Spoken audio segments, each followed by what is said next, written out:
te ekoki kozala te soki ozondimela Yesu te. Alléluia. Soki bazoteya yo lobiko bazotangela okombo na Yesu te okobika jamais. Alléluia. Pe ozali mutu ya kokende na lola te, ozali mutu ya kosepwa te, parce que pour lobela lobiko esengeli oleka pa na Yesu. Nzambe apesaka lobiko na mutu oyo azali kondimela Yesu Masiya, parce que alobaki na mukanda ya Jean 3:16 mwana nanga moko ya likinda mibale te.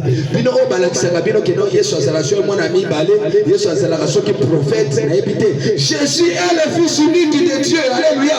Seulement quiconque croit en lui est sauvé. Yesu Kristo azali mwana moko ya Nzambe. Basami balete misatu te. Kasi yo bateya kaonini balakisaka onini. Yesu azalaka mwana ya mibale ya Nzambe, oyo pe aza mwana ya liboso, oyo pe aza mwana ya suka. Yesu azalaka ye moko na epa papa na ye. Aza ye moko. Yango nde Nzambe abetaki sete. Oyo akondimela ye wana nde akobiki sama. Oya kupoya kondimela ye bao wana bakokufa na masumu na bango. Alléluia. Alors na tongo ya lelo il s'agit de sali. To sali kotanga Acte chapitre 4. To sana mukanda ya Acte chapitre 4. To telemi likolo pona koyamba lelo bana osaki.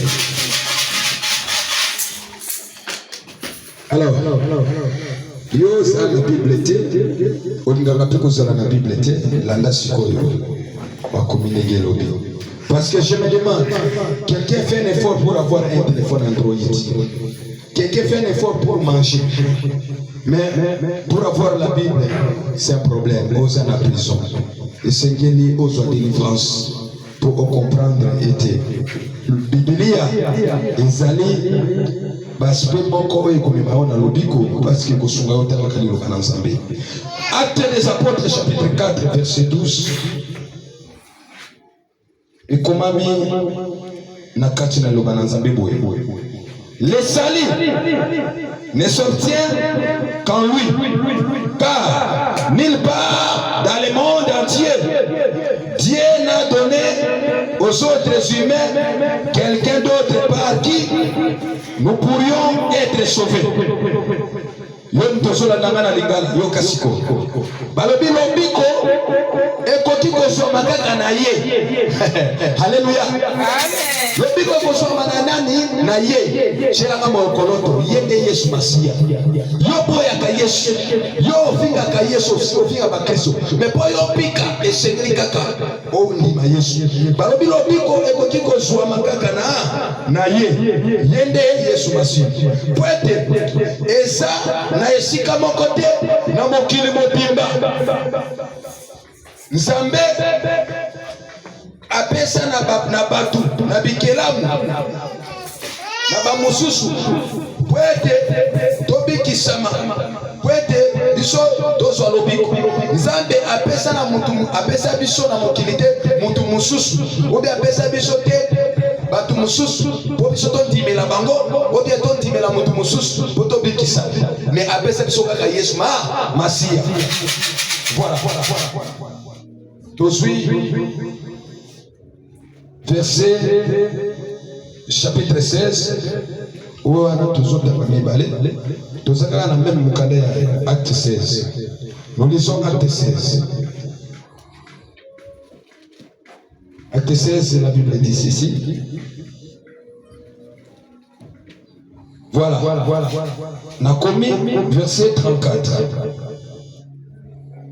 Acte 16, verset 34.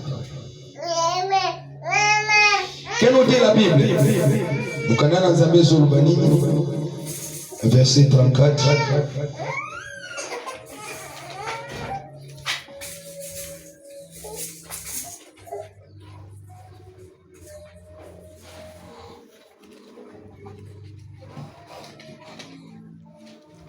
Ok. 34 est le Bible. Nazota en français. Et puis na kolimbo la lingala. Et comment il fit monter Paul et Silas chez lui et offrit à manger. Cet homme avec toute sa famille, fut rempli de joie d'avoir cru en Dieu. Amen. Alobi ye amemaki Paulo na Silas epai na ye apesi bango ya kolia mutu oyo na libota na ye mobimba batondisamaki na esengo po ete bandimelaki Yesu Masiya. Amen. Utela soko no maboko, utela kolo maboko makasi. Gloire au Seigneur. Gloire au Seigneur. Amen. Bien-aimés dans le Seigneur, ce matin nous parlons du salut. Et nous disons, Tofani na kombo na Yesu, Tofandi, Tofani na kombo na Yesu, Tofandi, Maman Tofandi, que Dieu soit loué. Balobi, lobiko, ezali kokabola maya mutu. Mutu akoki koloba teke no ngande nazawa nandimelaka nzambe ngande nazawa nasambelaka ngande nazawa nandimelaka mpe nzambe okondimela nzambe okosambela mais est-ce que ce soit lobiko? Alléluia. Parce que lobiko esengeli okangolama epona okokangolama na makambo ya mabe ozosa, parce que ce n'est pas possible. Quelqu'un sert le Seigneur mais il vit encore dans le péché. Quelqu'un sert le Seigneur mais il demeure encore dans les mensonges. Quelqu'un sert le Seigneur mais il vit dans l'impudicité. Tu sers le Seigneur mais tu es encore un criminel. Tu sers le Seigneur mais tu es des misères. Tu sers le Seigneur, tu dis que tu connais Dieu mais tu es encore dans le ténèbre. Tu n'es pas encore délivré. Et à toi il n'y a pas le salut. Et tu ne peux pas obtenir le salut parce que tu es encore dans les mauvaises choses. Alors la Bible déclare, le salut c'est la délivrance des péchés. Et la délivrance que l'Éternel Dieu accorde en passant par Jésus-Christ de Nazareth. À quiconque croit en Jésus, il obtient le salut. Alors, nous devons être délivrés de tous les péchés. Nous devons abandonner le mal. Nous devons être libérés. Parce que le salut, je peux dire encore, c'est une libération. C'est l'action de te libérer. Quelqu'un qui est bloqué, qui est emprisonné par le diable, qui ne sait plus faire du bien. Lui, c'est seulement le mal. Quand les gens pleurent, lui se réjouit. Quand les gens regrettent, lui trémousse de joie. Quand les enfants de Dieu souffrent, ça lui fait plaisir.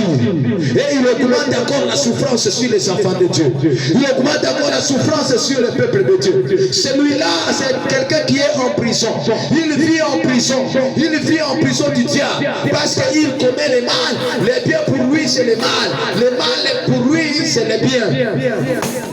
Celui-là est en prison. Il doit obtenir le salut. C'est-à-dire il doit être délivré de toutes ces mauvaises choses. Il doit être délivré des esprits qui le conduisent.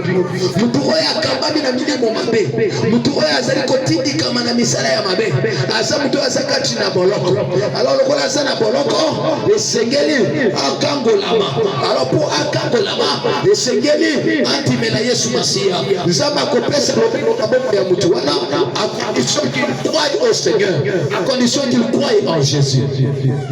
Et c'est que on dit mais la Jésus.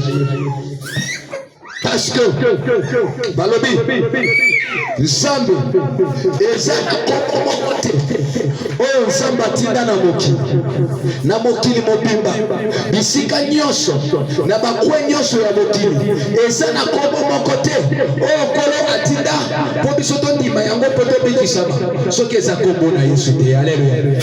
Ezaka kombo na Yesu Kristo nde ekoki kopesa biso lobiko. Kombo na Yesu Kristo ndezopesa biso kodima ya bomo ya seko. Kombo na Yesu Kristo ndezokambola biso na masumu oyo komema biso na liwa.